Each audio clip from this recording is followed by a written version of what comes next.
Ford Industry Square is a historic downtown, classic individual buildings with downtown fronts. Hasn't been a viable economic driver, hasn't been a destination. The building's repair or disrepair shows that.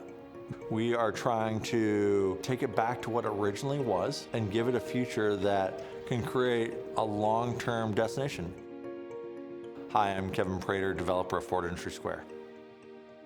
We have developed two other large properties in the community, the Standard Lofts and the Burdan project. This will be right in line with that. This building is about 200,000 square feet. It's going to have roughly 88 to 95 apartments at the final design. It's going to have about 60,000 square feet of commercial space. Downtown Toledo's been an underserved neighborhood. The riverfront in Toledo's been fairly underutilized for forever. ProMedica came and they saw this as an opportunity, and they actually came to us and said, would you be interested in developing it?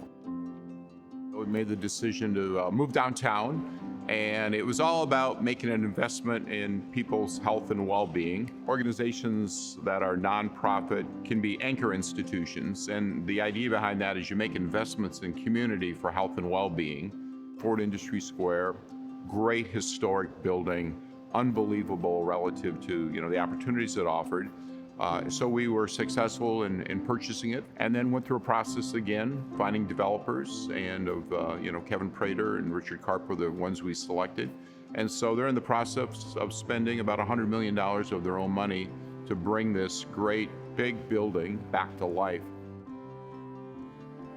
Without ProMedica's support in the purchase and their vision, it would have been very difficult for us to get this project off the ground. Toledo's a difficult market to work in. It has some capital needs. You have a cost of construction and then you have a rent. And those two numbers today don't match up very well. You need somebody that with high lending capacity and understands, some sophisticated financing, because this isn't something that a community bank sees every day.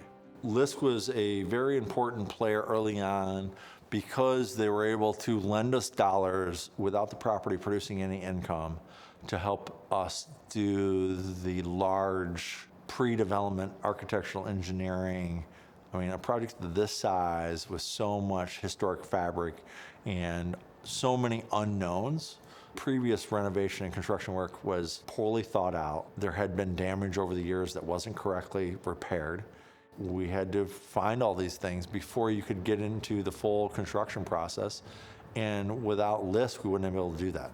Frankly, just the price tag and some of the things we're trying to accomplish, there just aren't enough public resources. We need private sector investment, but there's often a gap between what the public can do and has done and what the private sector wants to do. And that is where LISC historically has jumped in to provide almost a bridge between the public and the private. People forget that downtown is a neighborhood, and I think Toledo has forgotten that.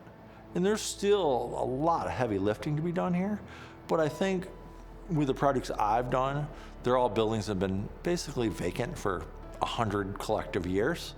We're proving that there is a future.